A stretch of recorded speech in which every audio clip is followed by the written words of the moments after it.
ওয়ালা তাফাররাকু, পরস্পর বিচ্ছিন্ন হবে না।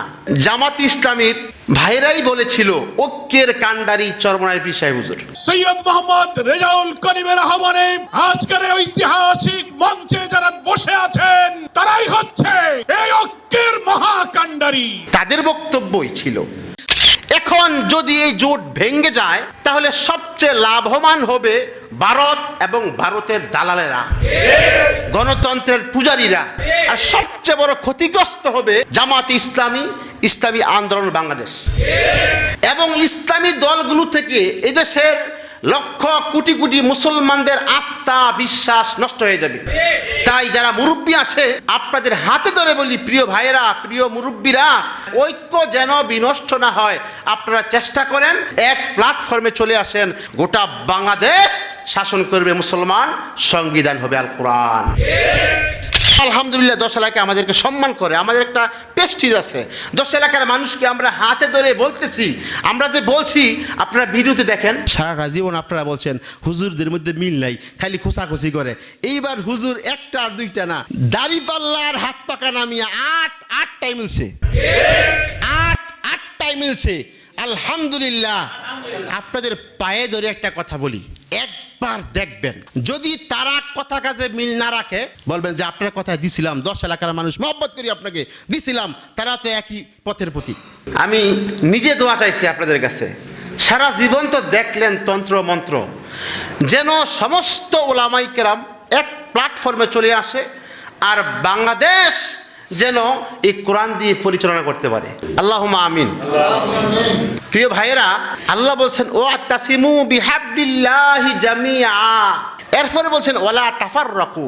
মহাগ্রন্থ আল কোরআনে আমাদের দৃষ্টি আকর্ষণ করে বলেছেন ওয়াতাসিমু বিহাবলিল্লাহি জামিআ ওয়ালা তাফাররাকু, সাবধান তোমরা পরস্পর বিচ্ছিন্ন হবে না, আলাদা হবে না। জামাত ইসলামীর ভাইরাই বলেছিল ঐক্যের কাণ্ডারি চরমনাই পীর সাহেব হুজুর। সৈয়দ মোহাম্মদ রেজাউল করিমের আহ্বানে আজকের ঐতিহাসিক মঞ্চে যারা বসে আছেন তারাই হচ্ছে এই ঐক্যের মহাকাণ্ডারি। তাদের বক্তব্যই ছিল আল্লাহর একাত্মবাদের কসম, বাংলাদেশের কোনো রাজনৈতিক সংগঠনের সাথে আমি সম্পৃক্ত নয়, কিন্তু আমি চাই সমস্ত ইসলামী দলগুলো এক প্ল্যাটফর্মে চলে আসুক।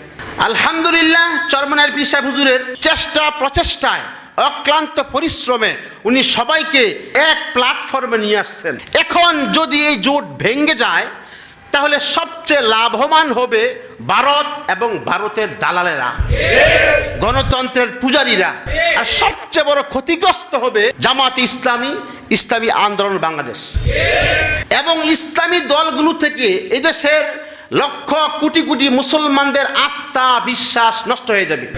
তাই যারা মুরব্বী আছে আপনাদের হাতে ধরে বলি, প্রিয় ভাইয়েরা, প্রিয় মুরব্বীরা, ঐক্য যেন বিনষ্ট না হয় আপনারা চেষ্টা করেন, এক প্ল্যাটফর্মে চলে আসেন। গোটা বাংলাদেশ শাসন করবে মুসলমান, সংবিধান হবে আল কোরআন। আলহামদুলিল্লাহ 10 এলাকা আমাদেরকে সম্মান করে, আমাদের একটা প্রেস্টিজ আছে। 10 এলাকার মানুষকে আমরা হাতে ধরে বলতেছি, আমরা যে বলছি আপনারা ভিডিওতে দেখেন, সারা জীবন আপনারা বলছেন হুজুরদের মধ্যে মিল নাই, খালি খোঁচাখুচি করে। এইবার হুজুর একটা আর দুইটা না, দাড়িপাল্লার হাত পাকা নামিয়ে আটটাই মিলছে, আটটাই মিলছে। আলহামদুলিল্লাহ। আপনাদের পায়ে ধরে একটা কথা বলি, একবার দেখবেন যদি তারা কথা কাজে মিল না রাখে বলবেন যে আপনার কথা দিছিলাম, 10 এলাকার মানুষ মহব্বত করি আপনাকে দিছিলাম, তারা তো একই পথের প্রতীক। একবার দেখবেন, দেওয়ার পরে না হলে আবার আমাকে বলবেন।